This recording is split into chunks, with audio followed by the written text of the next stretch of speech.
There was a first century Jewish rabbi named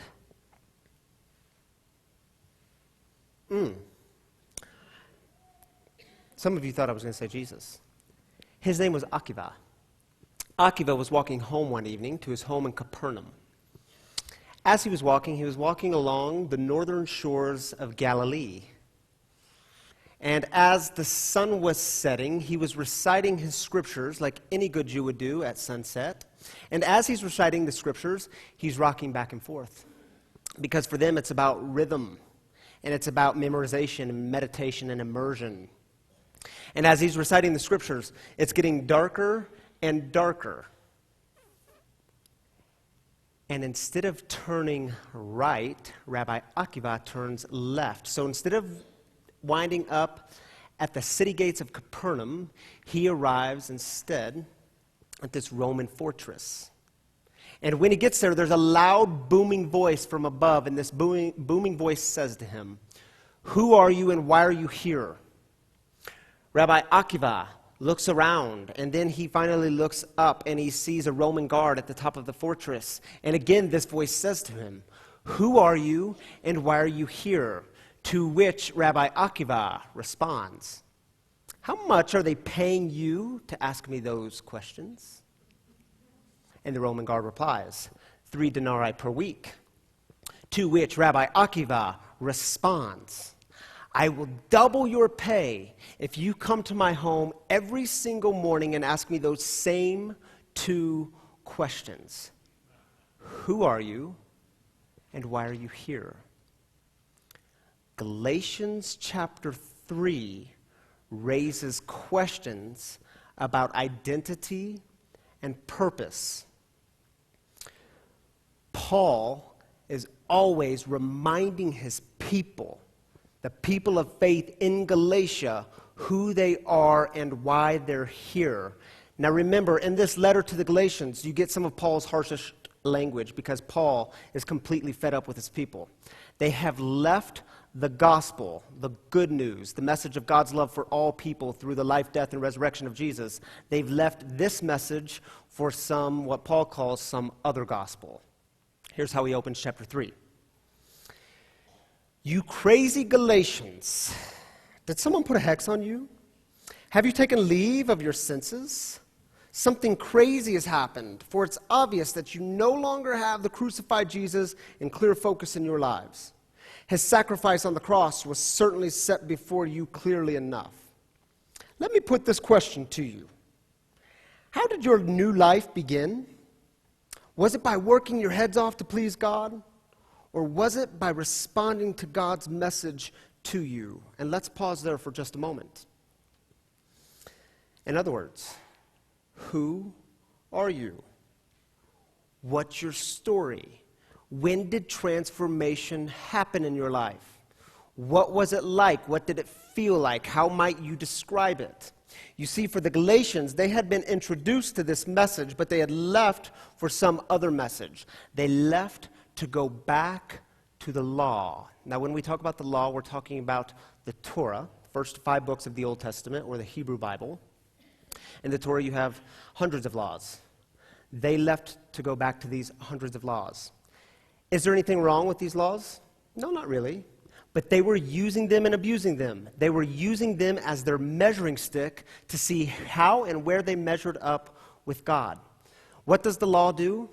The law told them everything they're not, but what they could possibly become. You're not this, but if you can do more of this and get it right, then you could be this thing. The law was their measuring stick. It let them know exactly where they stood with God. Now let me ask you a question. In your life, does a long list of who you're not, does that ever really transform your heart? So my wife, Tammy, and I were leading this group called Y on Wednesday evenings in our home, packing in 20 people in our living room like sardines. And the way we structured this thing is kind of like a storyline. Some of y'all remember Storyline from a couple of years ago.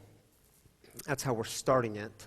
But in Storyline, we shared our entire stories from here, the whole timeline, all the way to present, now.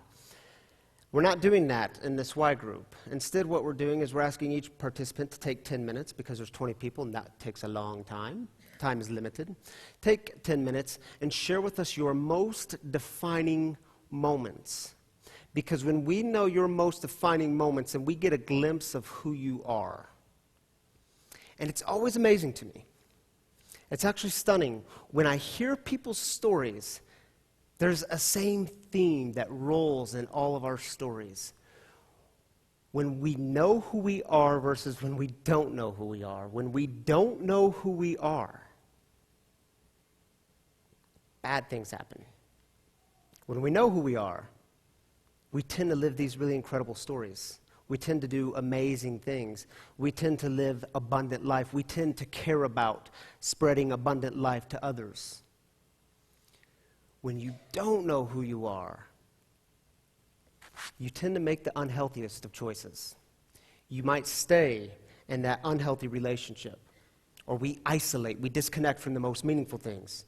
We hurt people, we manipulate people, we stay in that addiction, we stay hurting those that we love most. It's just how we do.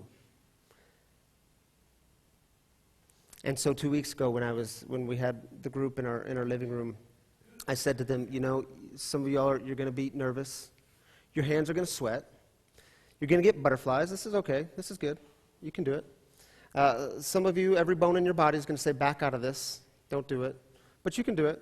And I explained to the group that through the course of Storyline and through seminary and ordination, I had shared my story dozens of times. And if I can do it, then you can do it. And then last week came, where a different group of people, not a church group of people, a different group of people invited me to share my story of experience, strength, and hope. And all of a sudden, I felt like my Y group participants. My chest gets tight. And I thought, oh, me, share that story? Well, I'm not used to sharing that story, not through that lens. You know what, I might be busy that day. I don't think I'm going to do that. So I'm doing it. Next Wednesday, I'm doing it. And when I reflect on my story, part of it's just really simple. Really simple. There was years in my life, there was a period that was really simple. I didn't feel like I was enough. That's it. I just didn't feel like I was enough. It's not like anyone ever pulled me aside and said, hey, by the way, Ryan, you're just not enough as a person. That's not usually how it works. But when it came to this life stuff, I thought, man, I just missed class that day. That's it, I just missed class that day. When everyone else learned how to do life, I missed it. Because I don't really get it, and y'all are making it look easy, and I don't get it. And when it comes to being a son, I must have missed that day of class 2 when everyone else learned how to be a good son. I didn't learn it. I didn't get it. And it seemed like in my life I tended to screw that up a lot. And when it came to being a good partner in marriage, especially in the beginning of our marriage, I thought, man, another class that I missed because I just don't get it. And you all are seemingly doing this so simple. What did I miss? And when I don't feel good about myself, when I don't feel like I'm enough, that leads me to isolation, disconnect from the most meaningful. That leads generally to poor decisions, and that leads to working harder and trying harder to convince everyone around me that I am enough and that I truly am somebody. And that is an isolating existence. It's why Paul in his letters says the phrase in Christ, an identity marker, 87 times. He is reminding people who they are. So Paul continues in Galatians chapter 3. So, are you going to continue this craziness? For only crazy people would think they could complete by their own efforts what was begun by God. If you weren't smart enough or strong enough to begin it, how do you suppose you could perfect it? Did you go through this whole painful learning process for nothing? It is not yet a total loss. And I lost my place. It is not yet a total loss, but it certainly will be if you keep this up. Answer this question. Does the God who lavishly provides you with his own presence, his Holy Spirit, working things in your lives you could never do for yourselves, does he do these things because of your strenuous moral striving or because you trust him to do them in you? So allow me to shift gears for a moment, because this is actually why I think the story of the prodigal son is such a resonating story in our culture. And when I say our culture, I mean it's a story that resonates far beyond just church folk. Do you remember this story?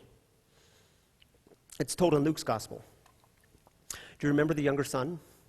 He comes to the father and he says, "Hey, Pops, I actually wish you were dead so I could have my share of the inheritance." And the father says, "Well, you can, because it's yours and it's actually always been yours, so you can have it." And so the younger son says, "Great." He takes the money. He runs off in isolation. He creates this path of destruction.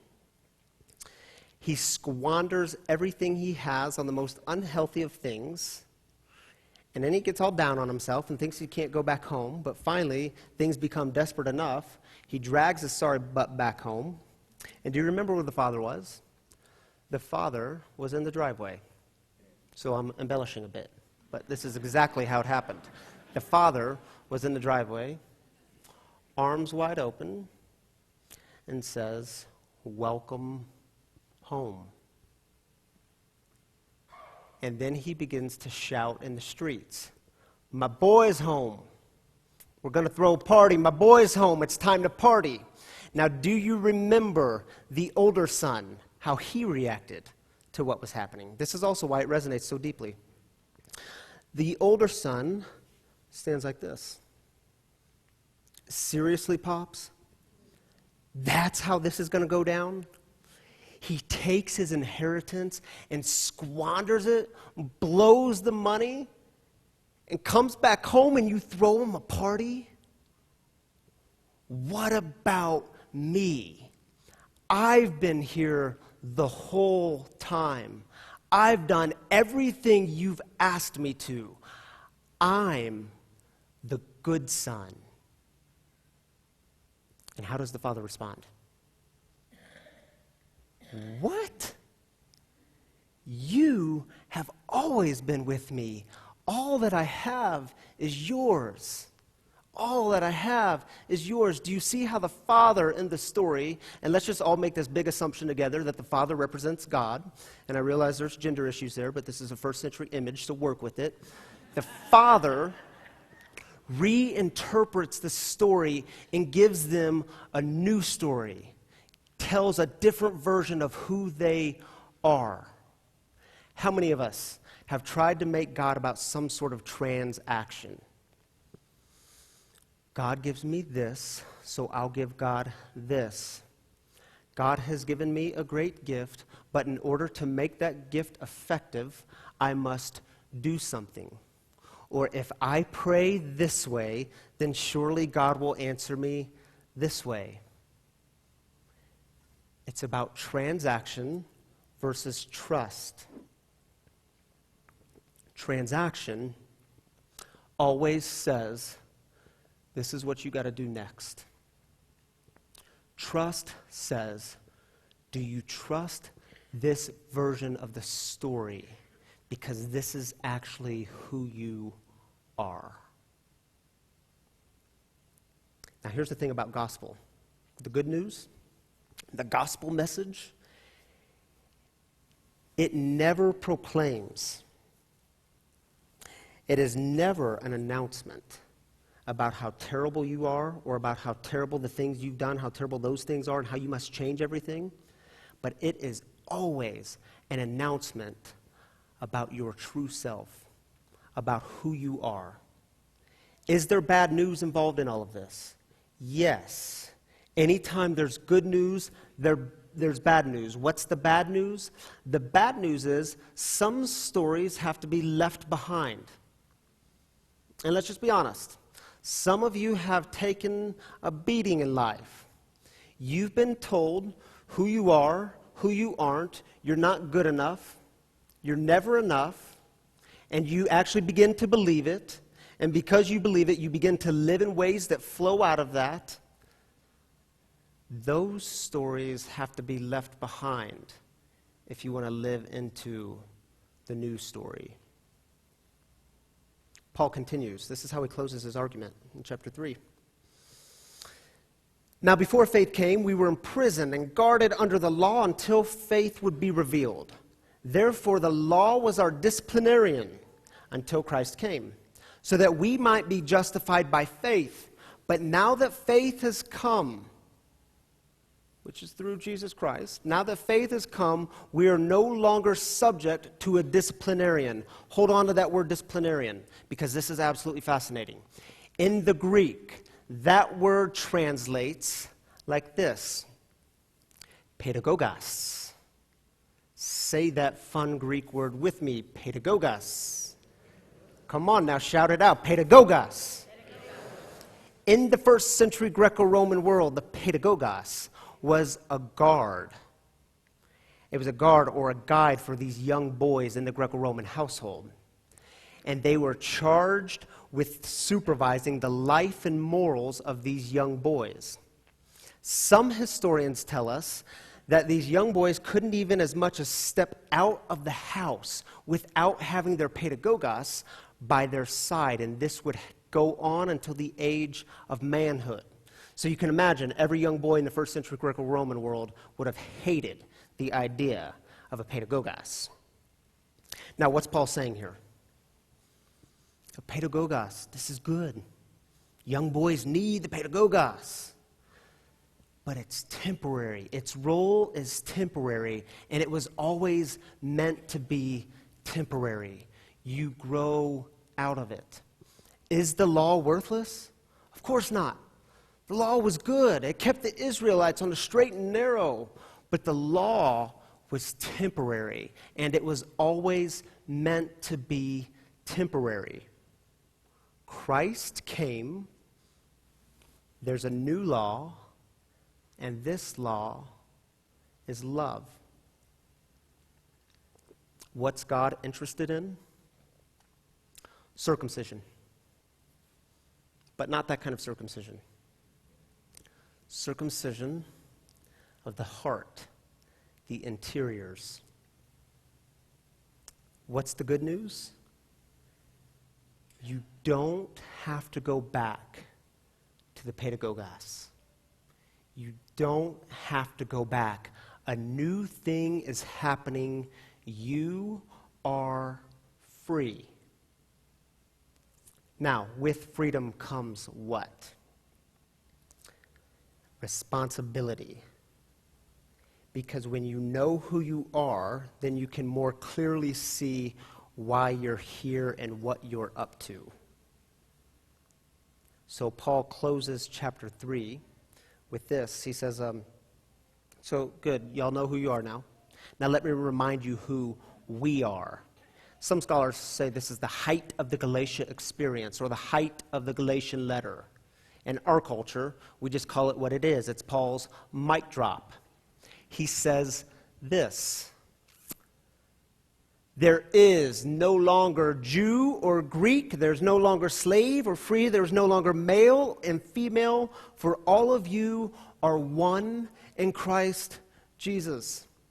So, all the barriers you've been building, all the ways you've been keeping people out and telling them what they have to do to be part of the God thing, all the ways you've been isolating yourselves because of fear or because of hurt, all the ways you've been keeping people at distance, stop.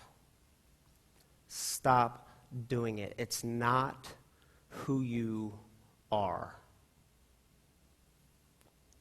What we do flows out of who we believe we are.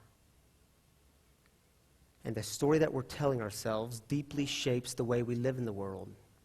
If you believe fundamentally about yourself, if you believe at your deepest core that you're not enough, that you're unworthy, then you will live in ways that flow out of that. And in my experience, if you believe you're not enough, your first impulse will always be isolation. But if you believe you're worthy, if you believe you're enough, if you actually believe the story of who you are, if you actually believe that grace is nothing earned, but it's always a gift and it's always freely given, if you believe that, if you know who you are, then chances are you know what to do. And you are more interested in making the world a little bit more about this. More love. One love. More peace, more justice, more forgiveness, more kindness, more of all that good stuff that we all yearn for. That's what you're interested in. Who are you? And why are you here?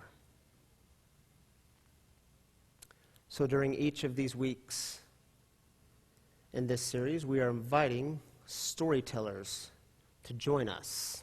This morning's storyteller is Chloe Richardson, one of our St. Luke's youth.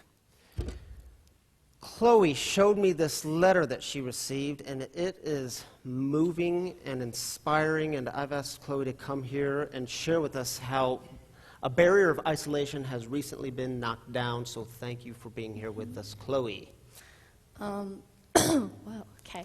So just like a backstory, over the summer, I went on a mission trip to Slidell, Louisiana, and while we were there, there's a couple other churches there, and for us, it would have been easy to just isolate ourselves and stay with our own church group, because that's awkward, and we don't want to talk to the other people, but that's not what we did, and we ended up making a connection with people, and with more than one church, actually, but the one that, stuck with me, really, is this girl, Carol, and she was from Tennessee, and she wrote us a letter, and wanted to share that with you guys. So, dear friends, it has been wonderful getting to know all of y'all. Yes, that's how you spell it. Even though we haven't been friends for 24 hours, I feel blessed to be able to call you wonderful human friends. I wish you the best of luck in Colorado, and I will miss each of you dearly. This week I have learned that everyone has a poverty and a wealth. This means that everyone lacks something in their life that they need, and everyone has a wealth of something that they must share with others to fulfill each other's needs. I'm bringing this up because y'all have fulfilled a poverty in my life. I lack happiness and joy often in my life. I also feel that I lack a stable family that supports me. My family struggles to remain unified. My parents are divorced, and I grew up with an alcoholic father who is extremely greedy. In some ways, I have always felt corrupt by my family and other people. Thank you for making me feel happy and wanted. Even though we had a weird conversation about Tennessee accents, it made me feel very happy and important. A couple weeks from now, I may remember what songs or what we talked about and the songs that we played on the piano, but I will never forget the way that you guys made me feel. Thanks for being super great, and never lose your spunk and passion for God. And then she continued to write.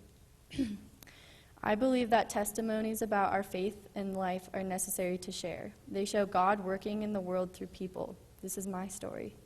I've seen God at work in my home. My parents divorced when I was 4 years old, and at that point in my life, it didn't alter my daily routine or outlook on life very much. My dad tried to fill this hole in his heart with alcohol and many other types of substances, so my brother Alan and I never felt important to him growing up. My mother at that point in time was in college trying to better her life for herself as well as my brother and me. Therefore, we were left with my dad most of the time. We had no idea that what he was doing was wrong. I definitely thought it was normal, and when I was treated poorly, it was always my fault. He soon married another woman, which expanded our family. I had 4 brothers and a new stepmom. The brothers were always super fun to be around, but she was also an alcoholic. The relationship soon turned toxic, and they ended their marriage. This was super confusing to me because I learned at church that we must love each other and care for each other, but that was something that our family severely lacked. God and love was a foreign concept to me. I was never taught about either of those things at home. But life went on as usual. As I grew older, I realized that my family wasn't unified and normal, and my dad definitely had an addiction.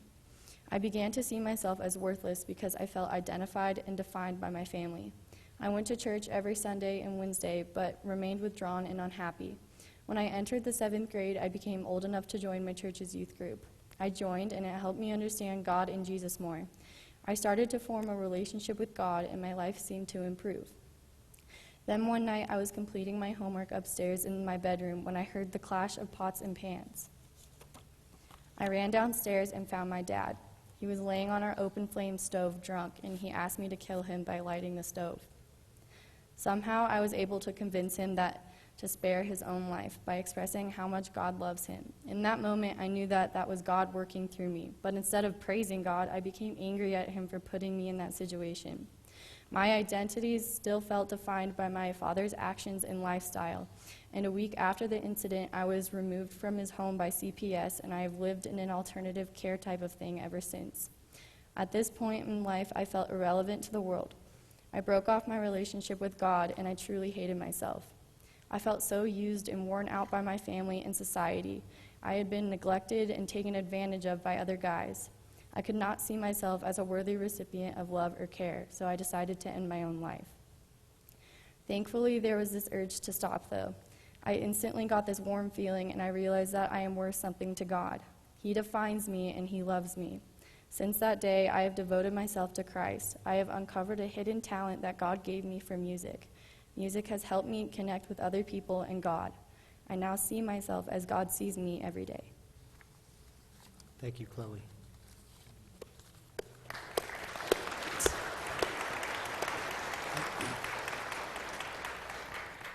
Our youth are leading the way and knocking down barriers of isolation, aren't they? Let's remove this barrier of isolation, shall we?